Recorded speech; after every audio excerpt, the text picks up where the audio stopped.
No, man, looking forward to it. Like I said, Pac-12 after dark. When the lights go out, crazy stuff happens. Can't wait to see what they got in store for us this Yeah. year. The fanatic, where we keep it 100, keep it real. That's the only way we know how to be.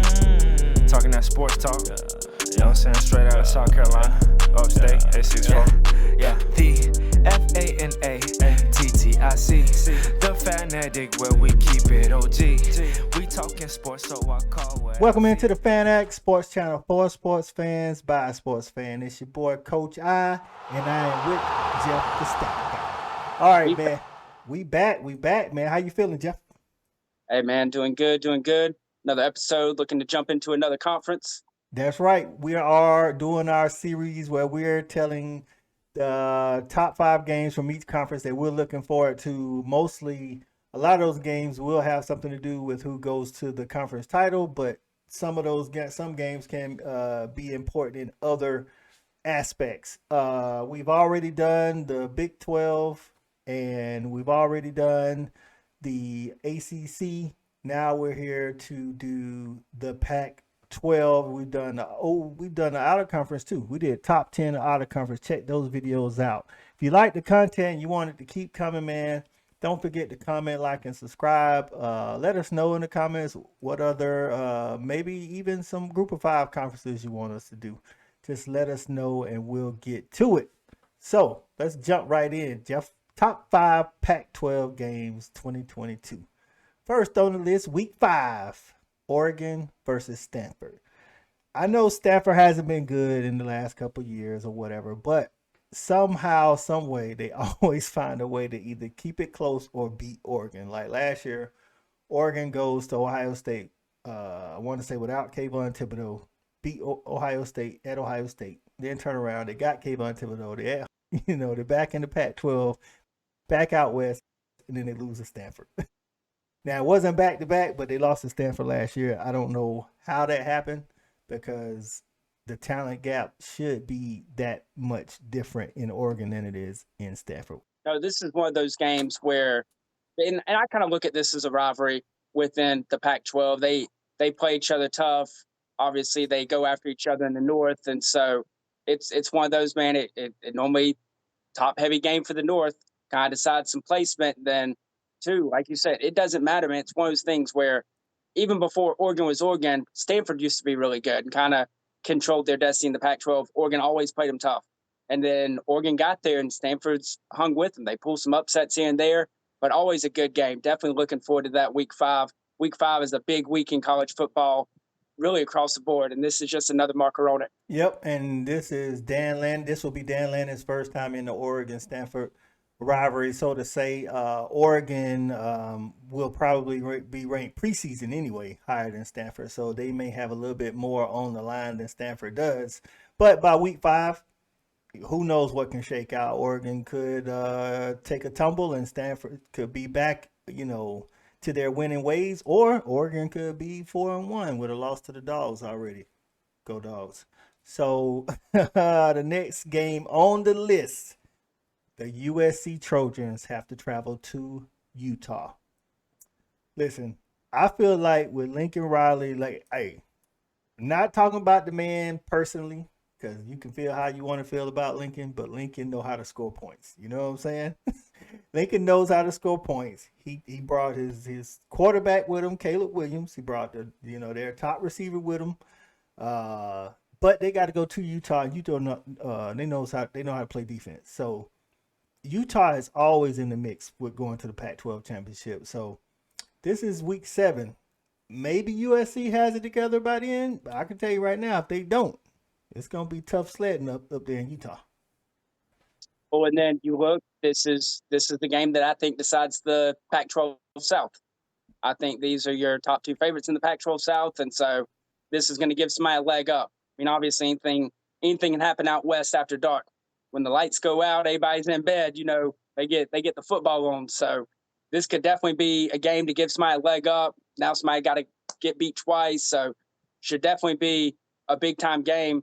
So especially when Utah has a tough schedule. Yeah. This could be it. Yeah, both of these games gonna be be big to both of these teams. I mean, Utah doesn't have an easy schedule, and neither does USC. I mean, Utah also out of conference has to play Florida. So if either one of these teams are trying to make a New Year's Six appearance, this game is definitely important.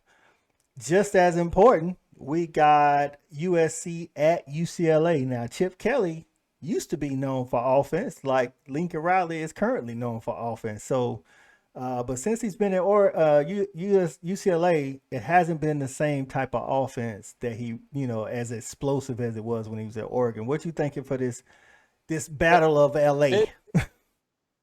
This was on my big game list because I could see Chip Kelly being on the hot seat. Ooh, they talk about every year, is this it? Is this it? And he does get a little better. They get something rolling. They'll have a little 6-game stretch. They started off really bad last year, and then they ended the season really strong. So maybe he's finally got everything rolling. So we'll see. But I think another subpar year out in LA, and UCLA might be looking for a change. So you saying that this game might mean more to UCLA as a whole because of the conference, New Year's Six, and because Chip Kelly might be on the hot seat if he does not beat first-year USC coach Lincoln Riley. Right. Okay. I mean, obviously they could be having a big year, and the loss really doesn't hurt. I mean, if they finish 9-3 or whatever, a loss to 10-2 or 9-3 USC, it stings, but it ain't gonna cost you your job. Yeah. But if they're not performing the way they want to, and UCLA fans, let us know, man. What are y'all's expectations this year? Maybe y'all looking to your 6 or bust. And if that's the talk out there, this game could really go a long way in deciding that and could put somebody's jobs in jeopardy. That's right. USC fans, I want to know what your expectations are. I mean, I have, like I say, on field, Lincoln Riley offensively, it don't get much better than that in college football. But what are you expecting this first year? He's got a lot of transfer commits. I guess that's what we're going to call them. That was committed to him at Oregon. Where he also brought a couple players from Oklahoma. And he also brought a couple players from Oklahoma. So, I mean, I think they said he got a lot of open spots for transfer portal people because, I think he came in and kind of cleaned house. So, let us know in the comments. Oh, and one thing I was going to say, one thing we talked about is like for a new coach, it's always installing that system. And especially somebody like Lincoln Riley, that system is complex because it is pass heavy, different routes, different schemes. You have a quarterback that's been through it. He knows the system. You have a wide receiver that's been through it, knows the system. Yeah. You're not going to have those early bumps of somebody learning that. Yeah, I mean, the offensive line needs to get it together, the other receivers and stuff, but the play caller, him and the coach are already won. Yeah. That should make things a little bit easier coming out the gate. That's true. And talking about coming out the gate, we coming out the gate in this episode again with the red t-shirt or Fanatic t-shirt, and the Stat Guy has on the white t-shirt. You can get your favorite team colors Fanatic t-shirt for $25 plus shipping, unless we can meet you, and then we can just give it to you for $25. The contact info will be in the description. You can either on Twitter, if you follow us, you can send us a DM. Twitter handle is the Fanatic. It's Fanatic Sports. That's what it is, at Fanatic Sports. And then the email is tfasportsnetwork@gmail.com. All right. So the last 2 games involve Oregon again. Dan Lanning's chop field with important games in his first year. The next game is week 12, same week as that UCLA game. It's Oregon versus Utah. At least they get Utah at the house. So I think this one right here will go a long way to show us maybe it's another preview of the Pac-12 championship like it was last year. What do you think? Hey man, if I'm an Oregon fan, can't get beat. Like, I mean, and that was so bad. We thought it was going to be a split. We did. Going in last year, we thought one would win the game, the other would win the conference championship game. Wrong. Utah said no. Utah trounced them in the Pac-12 championship game. So this is a lot on the line. I mean, you're probably preseason number one in the North, preseason number one in the South.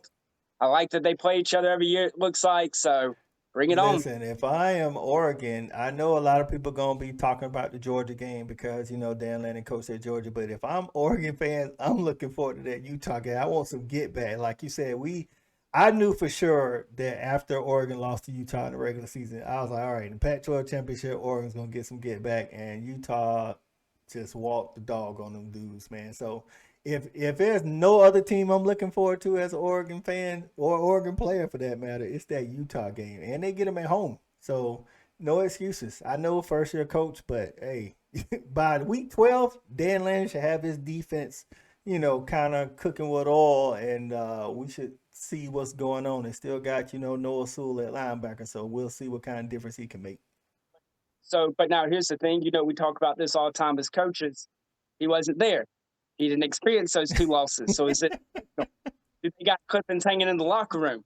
You know what I'm saying? I mean, might not be as big of a deal. He's his own man. So marking a new path, a new Oregon era. So maybe this game isn't as big of a deal for them under that. I mean, it's a big deal for the season, but I think it's going to carry the same personal that me and you are thinking of it as. Well, for Dan Lanning, maybe not, but Oregon fans, sure.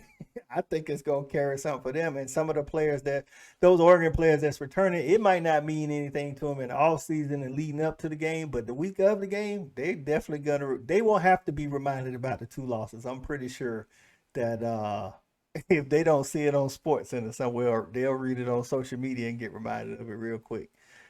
They'll hear about it on campus. Yeah. The last game is just a rivalry game. Oregon, of course, has to win it.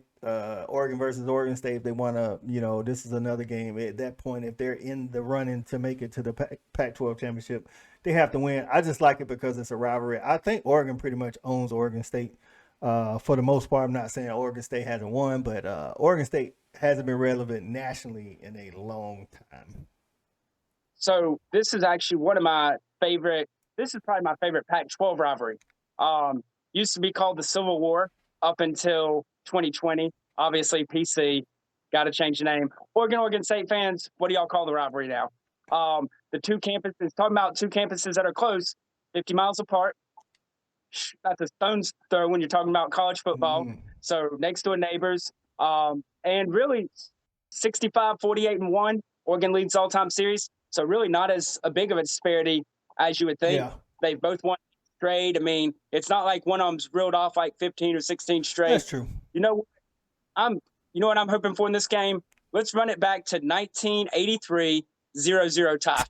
Oregon State, make it happen for me. That's what I want. No, we got those crazy overtime rules now. It start having to go for 2 points after the first overtime or second overtime or something like that. And it's just 2-0 in double overtime. I like the way you think. Listen here, that might be the boringest game ever if they end the game 2-0. This is the era of pass attacks. So if you can't score more than 2 points in the game, something is wrong, bro. Hey man, crazy things happen out west when it gets nighttime, bro. You already know. That's right. They have some crazy stuff out west, though. So you might be right. So we'll see how that come up. But in review, man, top 5 Pac-12 games in 2022 that we're looking forward to.